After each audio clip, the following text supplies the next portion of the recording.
connaissance, recherche, science, déciles mathématiques, théorie, physique, philosophie, conférence, archéologie, nature.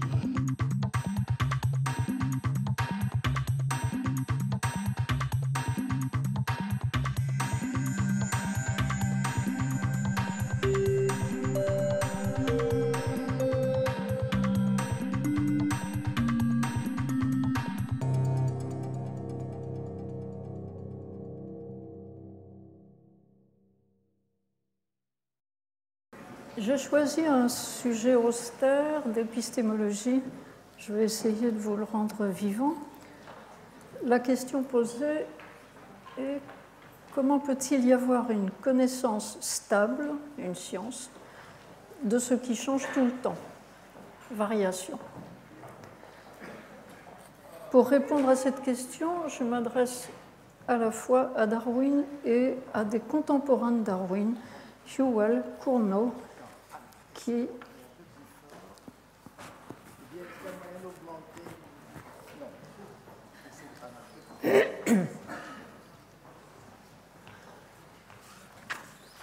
bon.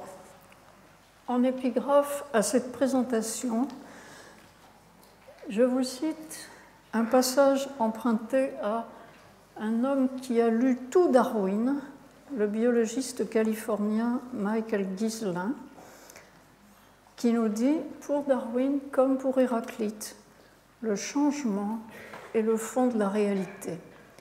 Ce n'est pas quelque chose de superficiel ou d'illusoire, ou quelque chose qu'on peut escamoter. La question, je me répète, est donc comment peut-il y avoir une science stable de quelque chose qui change tout le temps?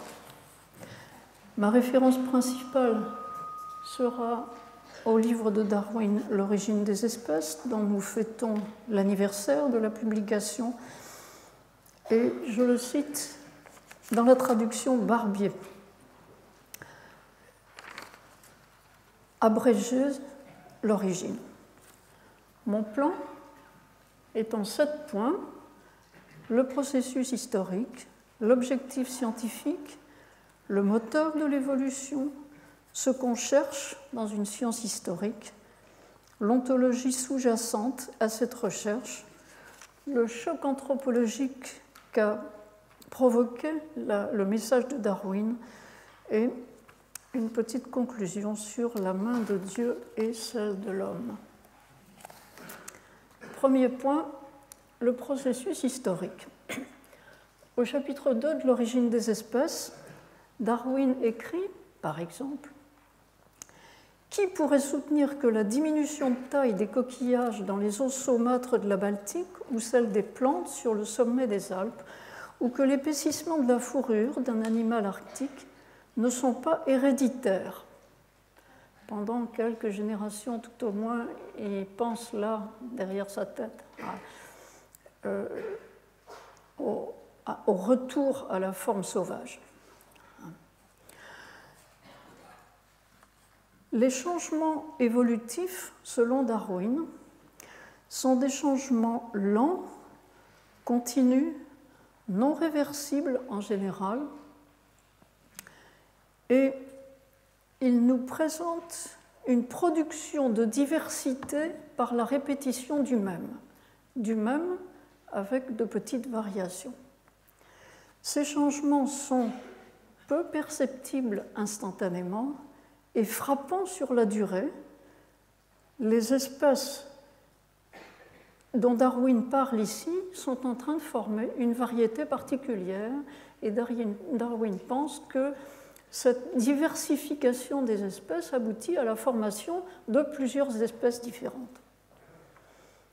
On retient donc que les individus vivants ont une histoire singulière, les espèces aussi, les espèces vivantes ont une histoire singulière et plus généralement la vie sur Terre a une histoire singulière.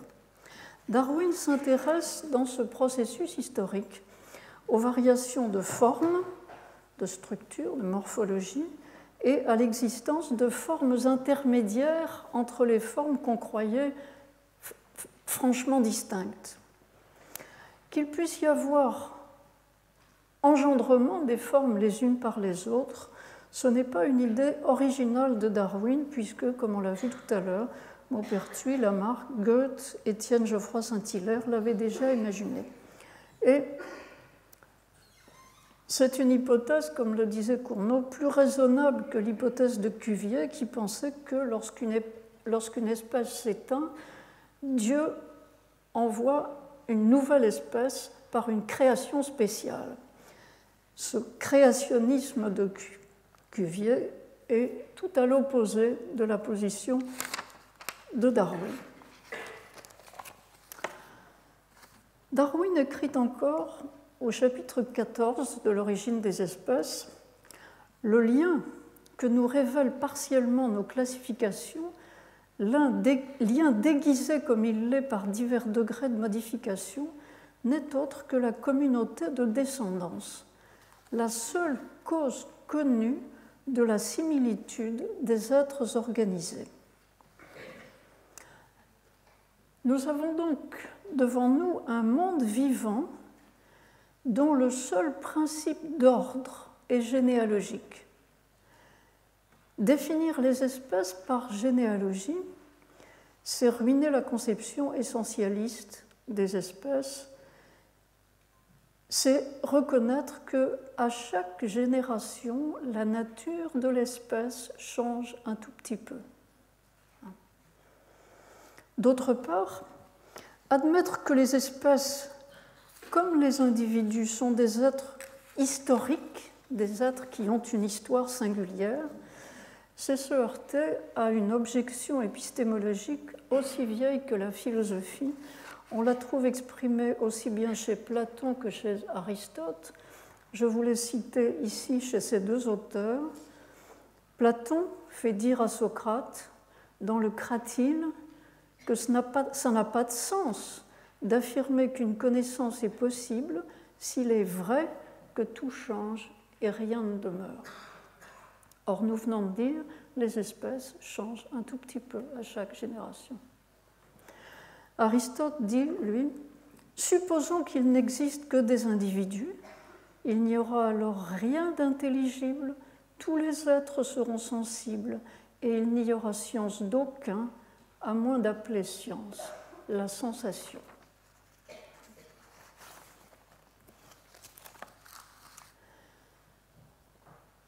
Darwin parle peu de la vie comme phénomène spécifique et distinct, la vie terrestre, mais il se déclare disposé à croire que tous les animaux et toutes les plantes descendent d'un prototype unique. Il y a donc continuité des premières formes de la vie jusqu'à nous, continuité, ancêtre commun, unité de la vie et changement continu. D'un changement continu, d'un processus évolutif singulier, on ne peut qu'essayer de retracer l'histoire. Et Cournot, au premier abord, réagit en disant « Raconter une histoire, c'est de la littérature, c'est pas de la science. » Quel est alors l'objectif scientifique, s'il y en a un, que Darwin nous indique? En quoi est-ce que la démarche darwinienne est scientifique? La première chose à remarquer pour répondre à cette question, c'est que dans une démarche scientifique, on cherche des causes naturelles. Et c'est bien ce que fait Darwin, je le cite, dans les conclusions de l'origine des espèces. La production et l'extinction des espèces sont la conséquence de causes toujours existantes et agissant lentement, et non pas d'actes miraculeux de création. C'est de la causalité, ce n'est pas du miracle. Selon l'historien des sciences Crombie, la dérivation historique a toujours été, depuis l'Antiquité grecque, l'un des styles de la pensée scientifique. Et il mentionne entre autres l'historien grec Diodore Siculus, disant qu'on peut faire l'hypothèse que les formes vivantes ont été engendrées à partir de la terre humide par la chaleur du soleil. Ce sont des causes réelles, naturelles. Et cet historien grec dit aussi que le monde vivant a émergé d'un état indifférencié par l'action de causes naturelles qu'on peut encore observer, ce qui est exactement ce que dit Darwin, des causes toujours existantes. D'autre part, de quel type de démarche scientifique s'agit-il lorsqu'on cherche ces causes existantes? D'une démarche d'analyse causale.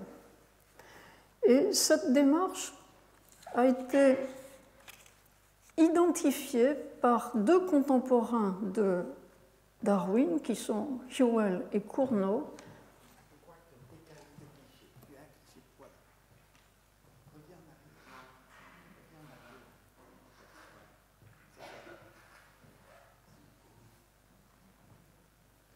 Voilà. Whewell, dans son Histoire des sciences, et il le répète dans sa philosophie des sciences inductives, identifie une classe de sciences qu'il appelle les sciences palétiologiques.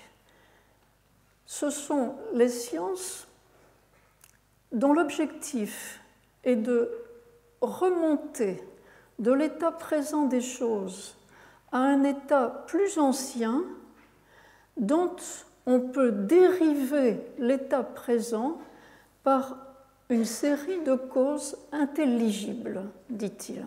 Et il donne comme exemple ce que font les géologues, les linguistes, les archéologues, qui cherchent dans le passé les causes de l'état présent et la manière de dériver l'état présent du passé. Quant à Cournot, il rappelle que pour les anciens, il n'y avait de l'individuel, du particulier, du contingent, du variable, aucune science concevable, mais avec le développement des sciences, Cournot estime qu'on ne peut pas se contenter de ce lieu commun. Il y a, dit-il, des sciences comme la géologie, l'embryogénie, c'est-à-dire l'embryologie, qui portent au contraire essentiellement sur une succession d'états variables et de phases transitoires. Et l'objectif du scientifique, en embryologie par exemple, c'est de reconstituer les stades du développement embryonnaire, reconstituer le schéma d'une histoire. Conclusion de ce second point, l'ambition scientifique n'est pas seulement de raconter une histoire en décrivant le cours des événements, ce qui serait juste faire la chronologie. L'ambition scientifique est d'expliquer par des causes, d'expliquer après coup en recherchant dans le passé d'où c'est arrivé, d'où cela procède. Et la caractéristique de ce type d'explication, c'est qu'elle ne permet pas de prédire le futur. C'est une curiosité épistémologique puisque dans la position orthodoxe, on dit expliquer, c'est prédire. Ici, expliquer n'est pas prédire. Parce qu'on n'a pas de loi universelle. Troisième point, le moteur de l'évolution. Nous avons ici l'apport spécifique de Darwin, le mécanisme de l'évolution. La constatation de Darwin, la constatation initiale, c'est qu'il n'est plus d'individus qu'il n'en peut vivre. Et puisqu'il n'est plus d'individus qu'il n'en peut vivre, il faut les trier. Ici, je vous cite deux passages dans lesquels Darwin nous dit ce que sa démarche n'est pas. Certains, dit-il, se sont imaginés que la sélection naturelle amène la variabilité. alors qu'elle implique seulement la conservation des variations accidentellement produites quand elles sont avantageuses à l'individu dans les conditions d'existence où il se trouve placé. Autrement dit, la sélection n'est pas une cause. La sélection ne produit rien. Elle sélectionne parmi des variations accidentelles, Jean-Pierre Changeux disait tout à l'heure, spontanées. Mais cela évoque un hasard, j'y reviens. Darwin se précise aussi ce qu'il veut dire à la fin de l'origine des espèces, en insistant sur le point que dans la première édition de son ouvrage, ainsi que dans les autres éditions, il s'est expliqué sur un point et il a déclaré qu'il est convaincu que la sélection naturelle a été l'agent principal des modifications, mais qu'elle n'a pas été exclusivement le seul. La sélection naturelle n'est pas le seul mécanisme, mais c'est le mécanisme principal. Et ce mécanisme nous aide à trouver les causes. Je prends un exemple. Cet exemple, alors un avertissement ici, toute ressemblance avec une grippe aviaire serait accidentelle. C'est un travail fait actuellement par une jeune postdoc à Harvard. Une population d'oiseaux a été anéantie par une épidémie liée à un virus et on a cru à l'extinction de cette population.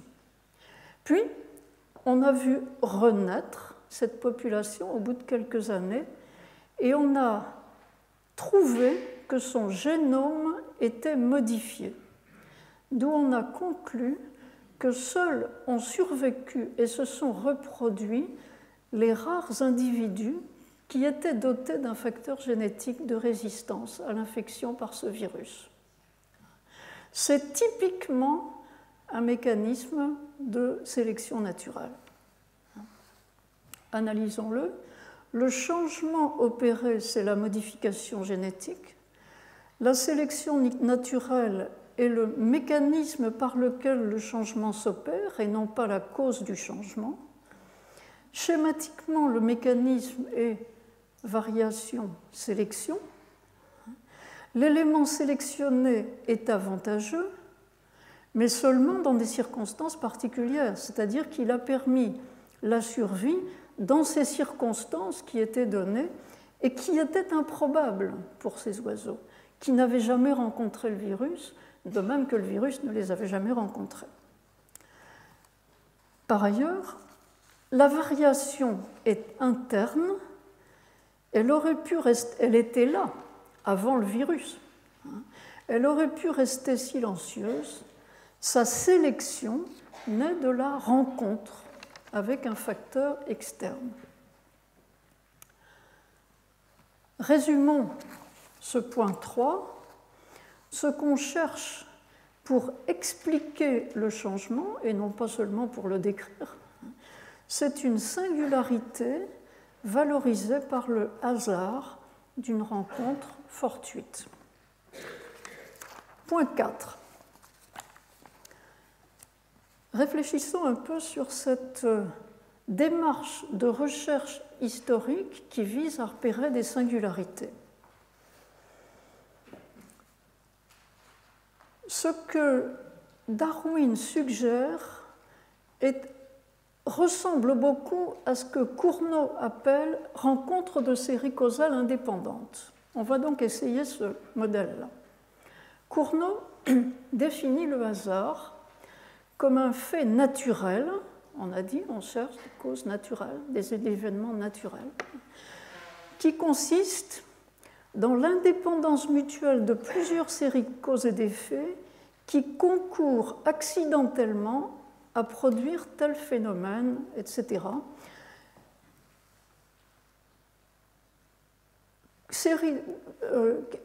Événement qui, pour cette raison, est qualifié de fortuit. L'événement de la rencontre des séries causales était improbable.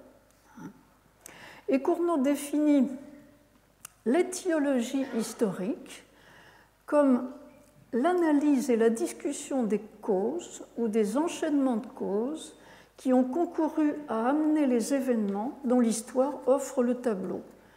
Causes qu'il s'agit surtout d'étudier au point de vue de leur indépendance ou de leur solidarité. Donc, nous avons ici, dans l'exemple que j'ai donné, ce qui s'est passé chez les oiseaux, ce qui s'est passé du côté du virus. Ça n'avait pas tellement de raison de se rencontrer. Ça s'est rencontré de façon improbable à un moment donné. Et on peut affirmer, dans ce cas-là, que les deux séries étaient indépendantes, mais qu'elles se sont tapées l'une dans l'autre.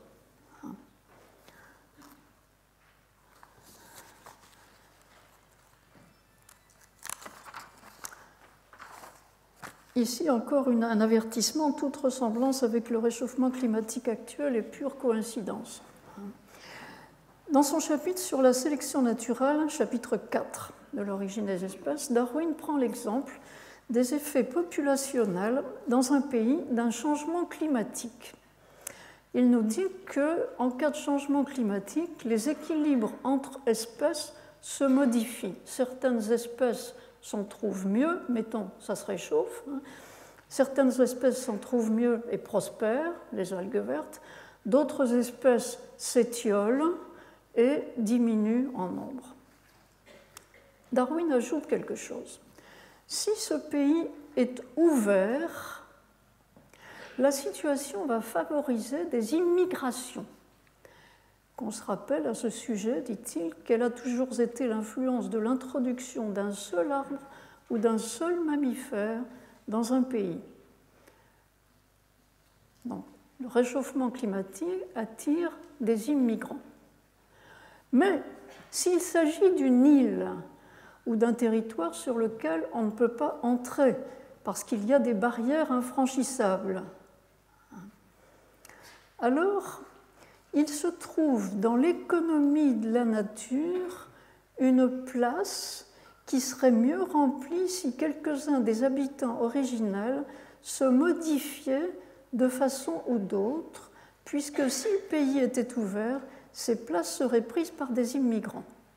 Dans ce cas, de légères modifications, je cite toujours Darwin, favorables à quelque degré que ce soit aux individus d'une espèce, en les adaptant mieux à de nouvelles conditions ambiantes, tendraient à se perpétuer. Darwin ne veut pas dire que la situation provoque des changements dans les espèces qui sont là, mais il suggère que, dans des drôles de termes, la sélection naturelle va chercher et favoriser de petites modifications qui sont favorables à la survie des espèces qui sont là, tenant compte du changement climatique.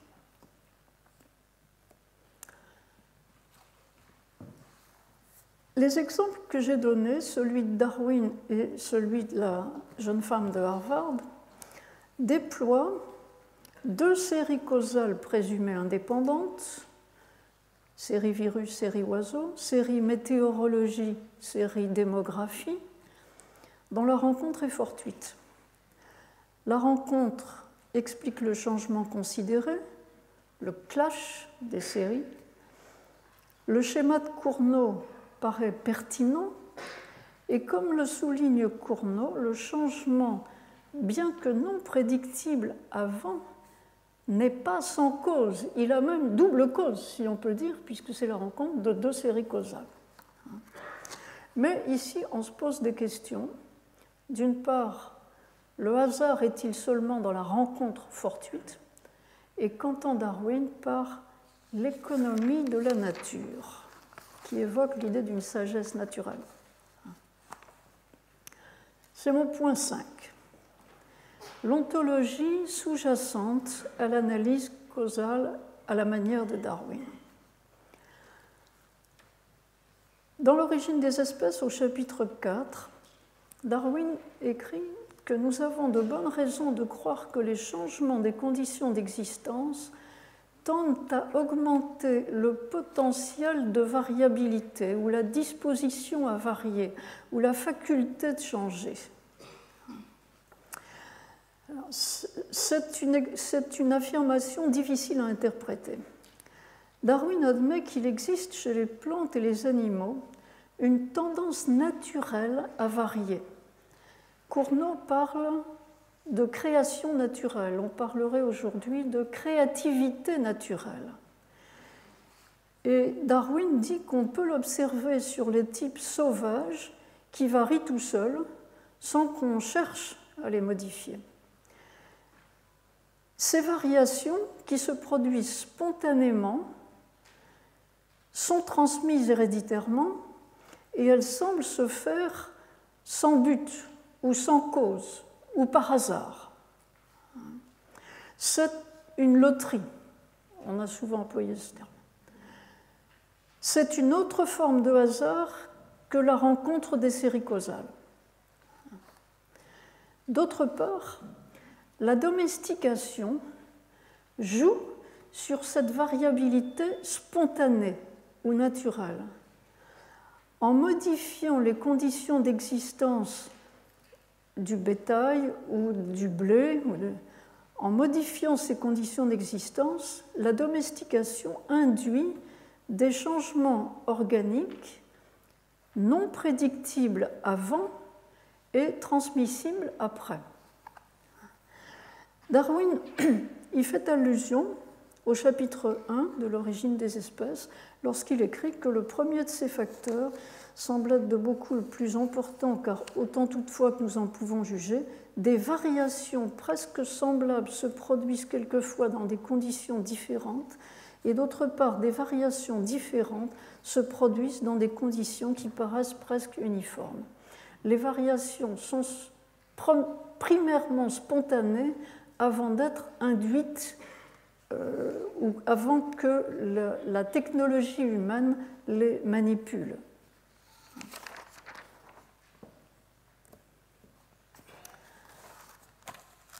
Nous avons donc, d'une part, une variabilité spontanée qui serait hypothétiquement un hasard plus profond que la rencontre de séries causales indépendantes, une puissance, une disposition inhérente au monde vivant, une force peut-être, point d'interrogation.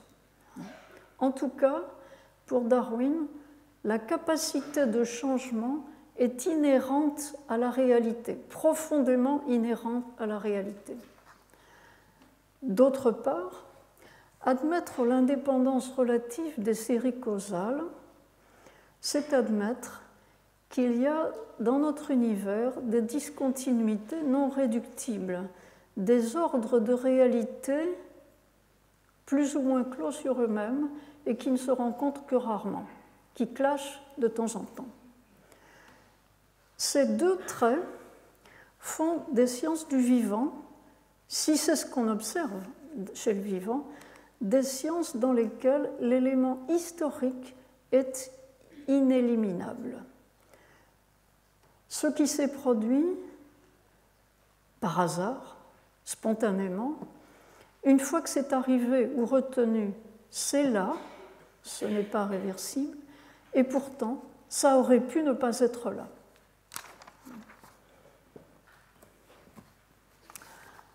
Cette révélation d'une manière dont fonctionne le monde vivant, Darwin s'en déclare à la fin de son ouvrage très satisfait. En écrivant, c'est un passage célèbre dans les toutes dernières lignes de l'origine des espèces, le résultat de cette guerre de la nature qui se traduit par la famine et par la mort, la sélection, donc l'élimination, est donc le fait le plus admirable que nous puissions concevoir, à savoir la production des animaux supérieurs. N'y a-t-il pas une véritable grandeur dans cette manière d'envisager la vie? Le progrès, l'amélioration, par la sélection naturelle, c'est-à-dire la destruction de tout ce qui n'est pas sélectionné. Si Darwin trouve cette révélation admirable, nombre de ses contemporains se sont déclarés horrifiés. John Stuart Mill, Émile Littré, plus tard même celui qu'on appelait le bulldog de Darwin, qui avait défendu Darwin au début, Thomas Huxley. Et je vous donne l'exemple de la réaction de Charles Renouvier, lui aussi à peu près contemporain, un peu plus jeune que Darwin. Ici, un avertissement, troisième, toute ressemblance avec la situation des employés de France Télécom serait pure coïncidence, le stress. Renouvier, dans son esquisse d'une classification systématique des systèmes philosophiques, écrit ceci. En exprimant son admiration pour ce plan de la nature, dans les dernières lignes de son principal ouvrage, Darwin s'est évidemment classé lui-même parmi les hommes que John Stuart Mill nous dit être plus développés par la culture esthétique que par la culture morale. Et si on ajoute que Darwin s'attarde à l'idée d'un progrès, ça ne change rien. La vision de Darwin reste esthétique. Et Renouvier continue. Cette loi qu'il a mise en évidence reste la même. Elle est anti-morale. Elle ne donne pas le bonheur, mais la guerre, la douleur et la mort comme moyen de progrès. Le bonheur, elle le promet, et elle n'est capable de tenir sa promesse à l'égard d'aucun être qui dure. Ils servent tous aux fins d'autrui, sacrifiés incessamment les uns aux autres, sans qu'aucun d'eux ait une fin pour soi et puisse jouir à jamais du résultat de tant d'efforts et de peines. Ça ne s'arrête jamais. Le progrès ne s'arrête jamais, et donc il y a toujours mieux, et donc il faut toujours sacrifier une génération à la suivante. C'est ça le mobilisme de Darwin. Tout change toujours.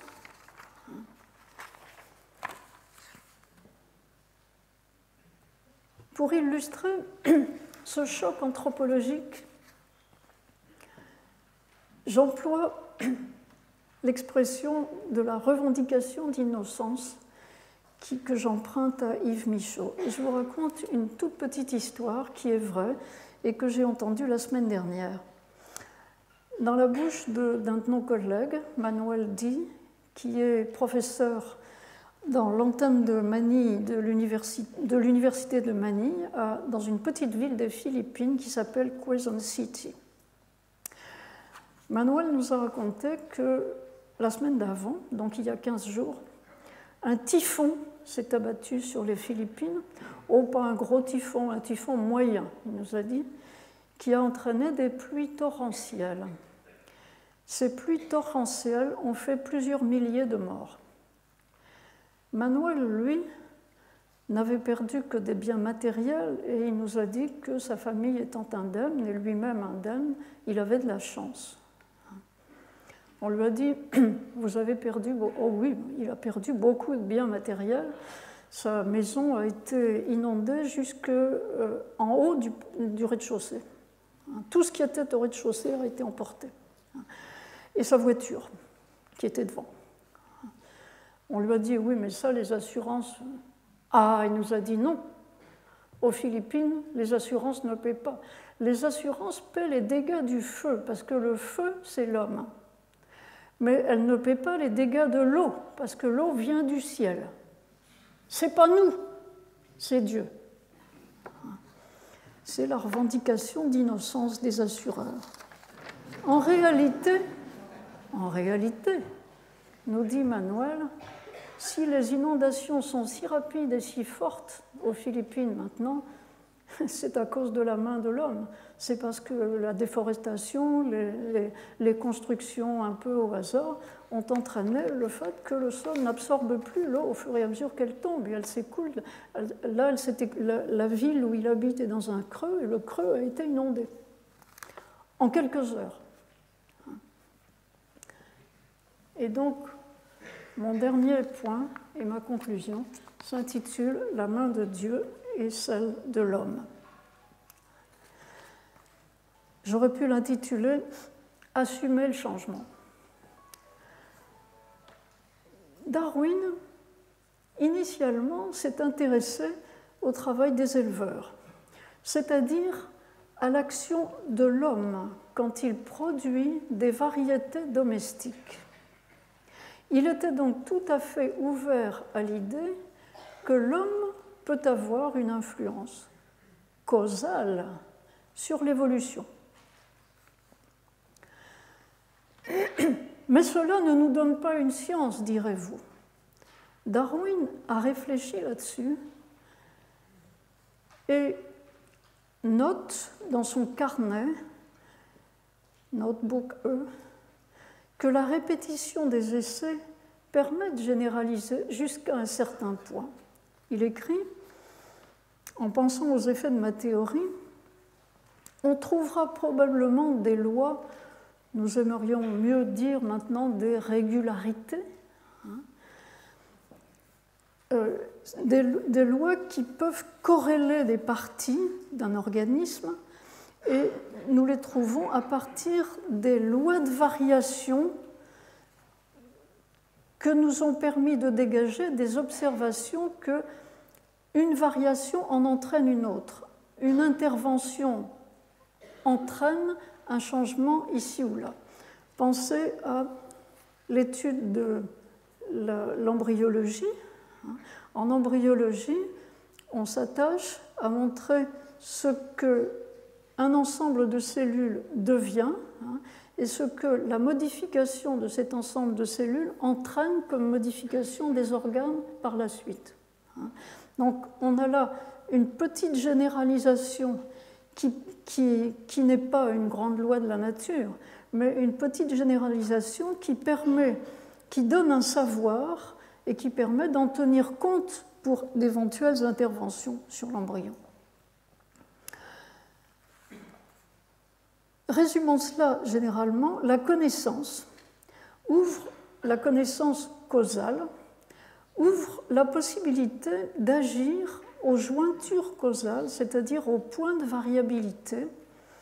Par exemple, un éleveur va ajouter des vitamines à la nourriture de ses animaux et voir ce que ça donne, et par tâtonnement, il va trouver une petite généralisation qui lui permet d'améliorer cette variété animale, ou bien un médecin, disons le corps médical, trouvera des moyens d'empêcher le virus d'atteindre sa cible.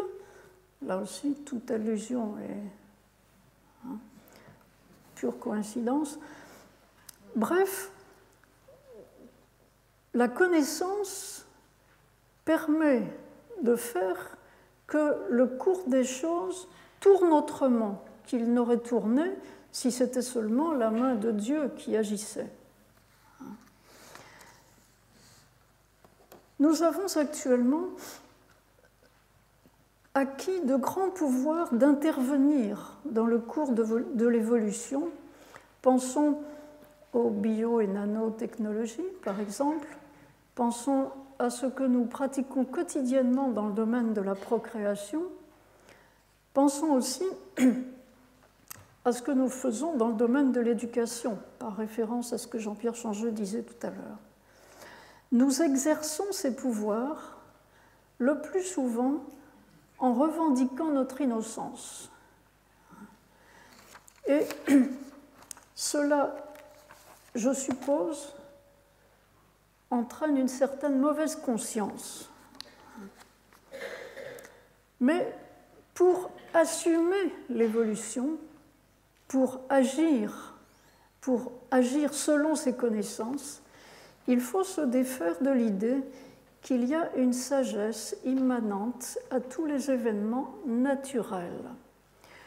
Et je cite ici une déclaration péremptoire d'un biologiste anglais, d'origine brésilienne d'ailleurs, et dont la mère était libanaise, Medawar. Medawar déclare « C'est une vérité profonde qui a été internalisée ou réalisée au XIXe siècle par une poignée de biologistes astucieux et qui n'a pratiquement pas été intériorisée par les philosophes.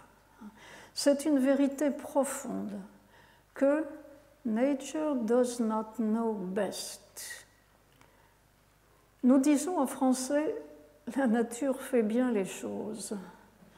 Et ce que Medawar nous dit ici, c'est qu'il n'est pas vrai que la nature fait bien les choses. Cela ne signifie pas qu'elle les fait toujours mal, naturellement. Le plus souvent, elle les fait bien, mais dans certains cas, nous avons le droit de trouver qu'elle les fait mal et d'essayer de corriger le cours des choses. Changement climatique, par exemple. Mais l'ingérence humaine dans le processus évolutif implique une prise de responsabilité. Pour plagier Cournot, encore une fois, on pourrait dire que l'homme qui s'est cru le roi de la création se retrouve concessionnaire d'une planète et est tenté de se réfugier derrière un principe de précaution pour ne pas gérer la planète. Je vous remercie.